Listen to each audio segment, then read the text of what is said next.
Hello po. Maligo na kayo. Hello po mga kababayan. Mainit talaga ngayon yung topics tungkol sa impeachment kay Vice President Sara Duterte. Ngayon, nagtataka siguro kayo po kung nasaan ako. Undisclosed location po ako ngayon. And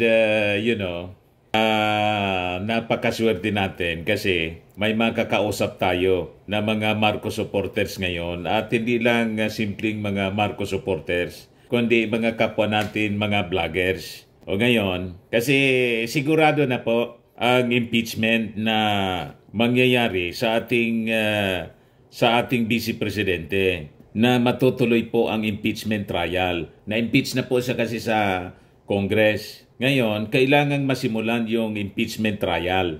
Kaya lang, sabi ni Chis Escudero, Senate President, naka-adjourn sila kasi. And the impeachment trial would start after June 2. So tapos na po yung election. Kaya lang, sa mga latest developments ngayon, ang sabi, pwede naman palang gawin. Yun ang reaction ngayon ni dating Senate President at Liberal Party member na si Franklin Drilon. Once halimbawa, nagpatawag sila ng sesyon. So ngayon, sa impeachment mga kababayan, pinag-uusapan din ang possibility na para si Sara Duterte mga kababayan, makatakbo pa sa anumang posisyon. Ang choice niya mga kababayan is, ang option niya ay mag-resign siya. Kasi the possibility na baka siya makonvict ay napakataas. Kasi kung ang impeachment gagawin after ng election, malamang sa malamang ikakampanya nitong mga congressmen na pumirma, 215 silang pumirma. Ang latest information ng ating magiging kausap ngayon ay may hahabol pa daw na 25 na mga congressmen na gustong pumirma sa impeachment complaint laban kay Sara Duterte. And this time, kunin natin yung detalye kay Brother Benji Contreras. Nandito siya ngayon, oh. Magandang gawi po sa inyong lahat. Kumusta po kayo ngayon? Brother Benji, saan mo nakuha yung balita na sabi na dagdagan pa yung gustong pumirma? Sa mainstream media, sa kapahayag po ni Deputy Majority Leader Rhodes Gutierrez na meron pa daw gustong mabol na 25 congressman dahil absent sila, nasa abroad o nasa kanilang mga distrito. Wala yung pagpirma, wala sila. Ngayon, gusto nilang pumirma pero ang sabi ni Congressman Rhodes Gutierrez, kung papayagan ni Senate President Chis Escudero kasi andun na yung article of impeachment, andun na sa na-submit na sa Senado, na-forward na. Kung papayag si Chis Escudero, dadagdag pa doon yung pirma ng mga nagpirmang mga congressman. Kung hindi na, 215. Pero kung papayag pa, dadami pa yon, magiging 240. Pero sabi rin po ni PBBM, pwede siyang magpatawag ng special session. Kasi sabi ni Chis Escudero, adjourn na. Wala ng session. Kagaya ng sabi ni Secretary Drilon, dating Senador Drilon. Dati rin siyang Secretary of Justice ni Corazon Aquino. At Executive Secretary din po siya. Sabi ni Senator Drilon na kung mag-special session, pwede yun. Pero ang nakakapatawag lang naman ng special session, yung ating mahal na Pangulo. Presidente. Oh, yes. Sabi ni Pangulong Bongbong, pwede siyang magpatawag.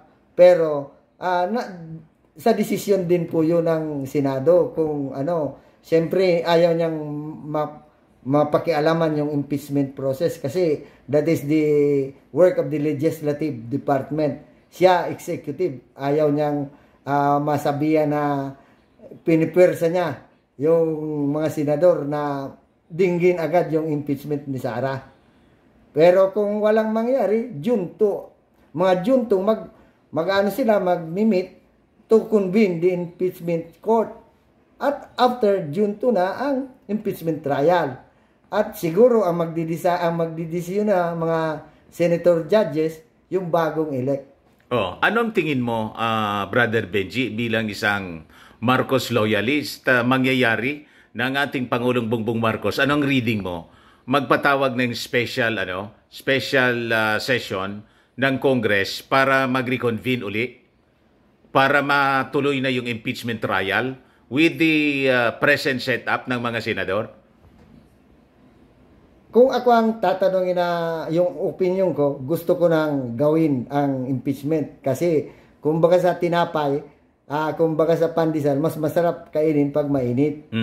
Kasi pag junto na yun, kung sa Bicol, bahaw na. Bahaw na. Oh. Hindi na masarap yung kainin. Pero nasa naman yun sa mga senador. Kung si PBBM kasi hindi mo babasa. Mahirap yun mabasa. Pero nahulaan ko kagaya ni Brother Dante Maravillas yung naglabas ng statement si Executive Secretary Bersamin na hindi pwedeng magpakialam ang Pangulo dahil may separation of power. Pero yun ang signal na talaga, sabi ko nga doon sa live stream ko, green light. Yun ang green light na talagang tingnan nyo, ng last day of session na impeach si Sara. So, sa tingin mo, bakit ang tawag ng iba, drenable ng Congress? Hindi kagad pinirmahan yung impeachment complaint. In fact, this is the fourth impeachment complaint.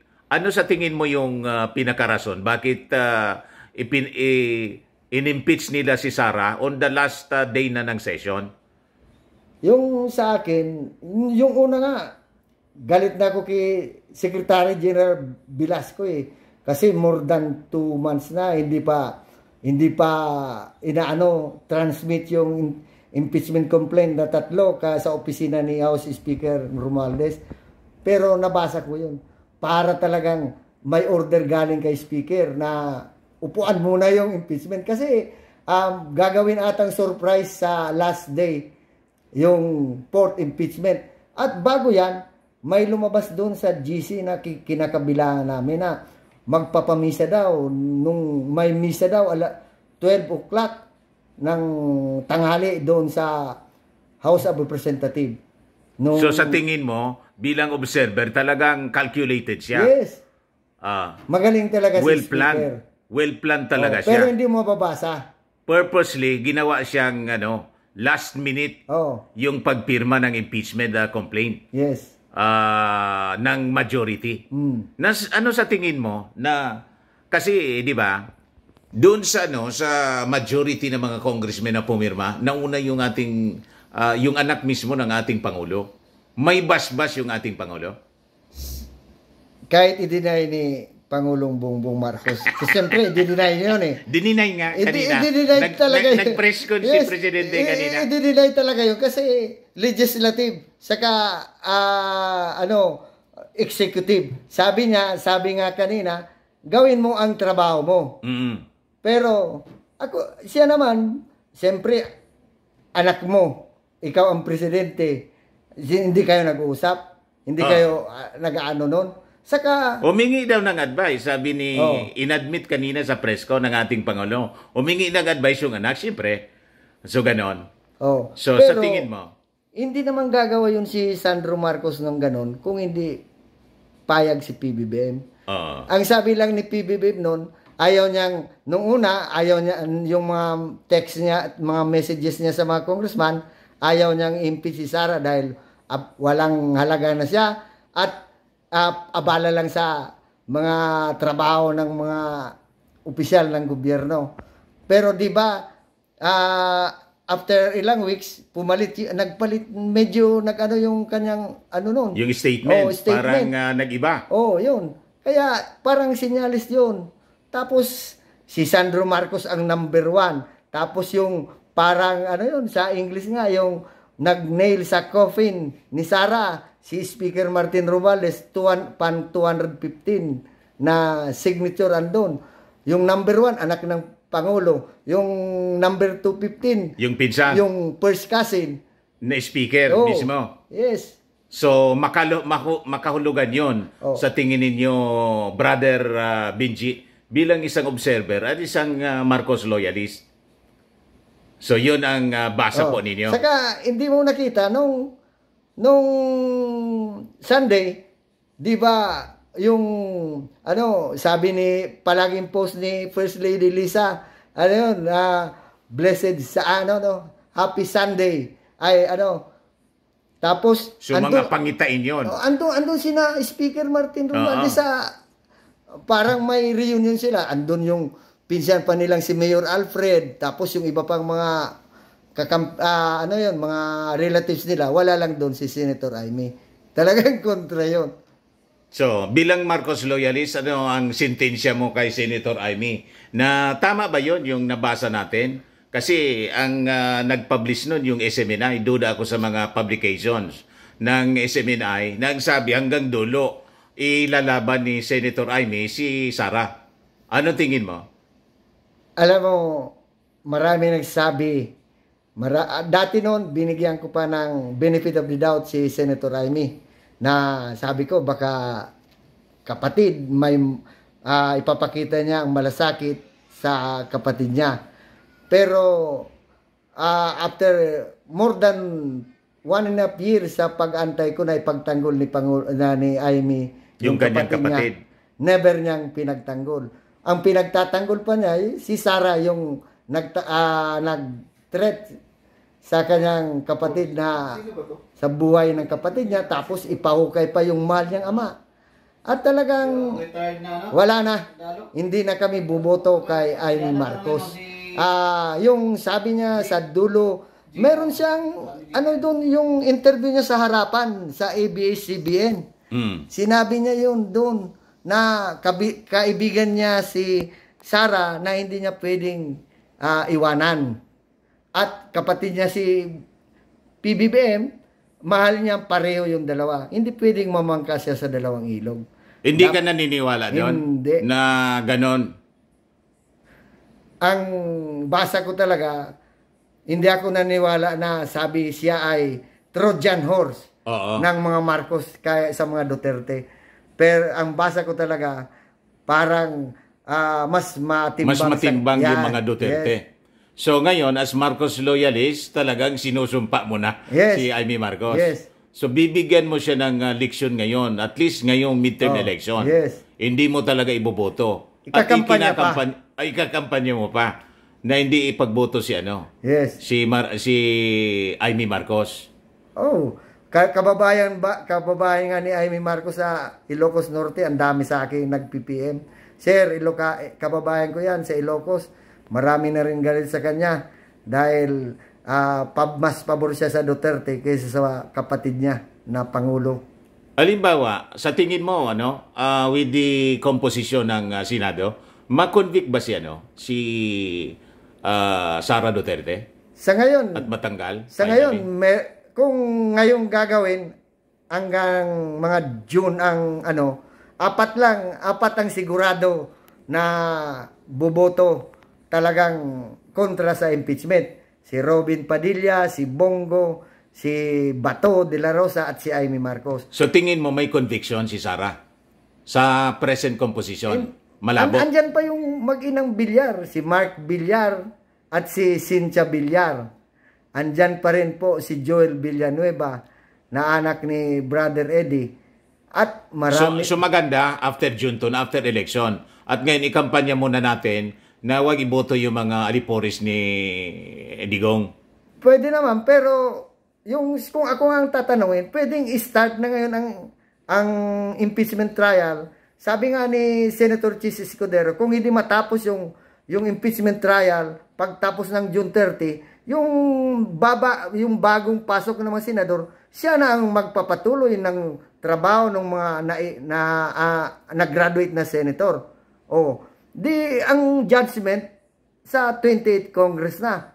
So, pwede importante na yung papalit na mga senador, yung 12 ay anti-Duterte. So, yun ang dapat na trabahuin ngayon ng mga Marcos supporters. Yes, pero naman sa 12 kandidato ni PBB sa Alyansa ng Bagong Pilipinas, marami doon mga pro-Duterte din yun.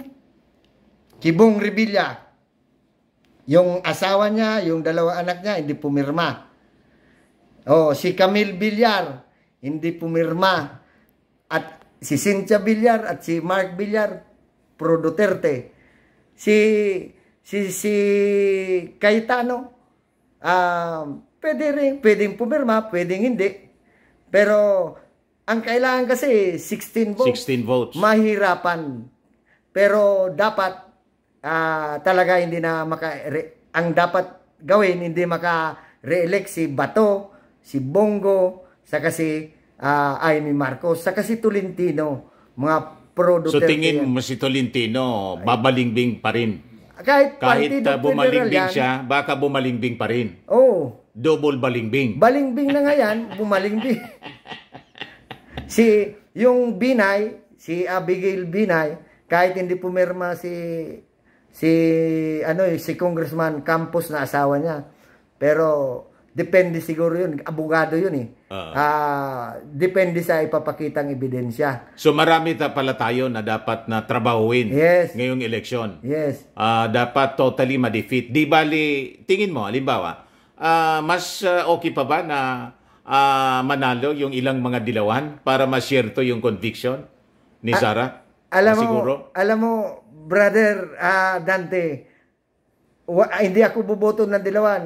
Original loyalista ko. Ayaw ko kay Kiko Pangilinan dahil si Kiko Pangilinan ay matagal na pares din ni Sara yun. Nahukayin daw ang bangkay ni Apo Lakay sa libingan ng mga bayani. At kay Bab Aquino ay Aquino yun.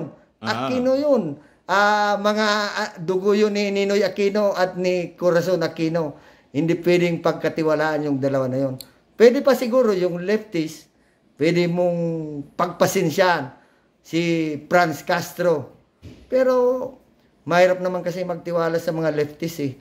Palaging kontra sa gobyerno. So ang tingin mo, anong opsyon? Para manalo yung conviction kay Sara.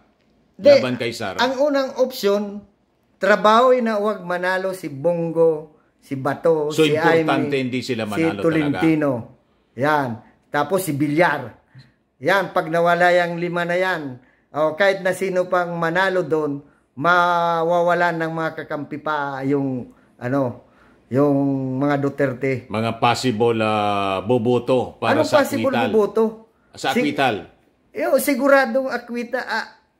Sabi ni Amy Marcos, ilalaban hanggang dulo. Sabi ni si Robin pala, hindi kandidato. Hindi pa kandidato. Si Bato at Bongo, mga mga lapdog yun ni Digong. Mga talagang malapit kay Rodrigo Duterte. So anyway, iwan natin siguro na trabahuin ng ating mga congressmen. Anyway, sila naman ang may direktang impluensya sa mga botante. Yes. Anyway, itong mga senators na to, most of the time, pumupunta sa mga distrito para hingin yung support ng mga botante. Saka sa mga mayor. Sa mga mayors. Kailangang diinan siguro para siguradong talo yung mga senador na a-acquit kay Sara Duterte. Yes. At saka yung mga constituent ng mga congressman at ng mga mayor, di ba tayo? Tayo naman ang buboto, magdi-decide kung sino ang dapat manalong senador. Siyempre, alam naman ng mga congressman, sa amin sa Kamsur, yung lahat na congressman namin pumirma. Ewan ko sa Albay, meron sa inyo hindi pumirma.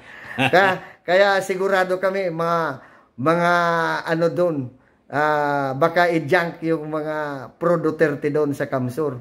O ngayon, alimbawa, siyempre, nasa administrasyon, malakas yung mga kandidato ng mga administrasyon.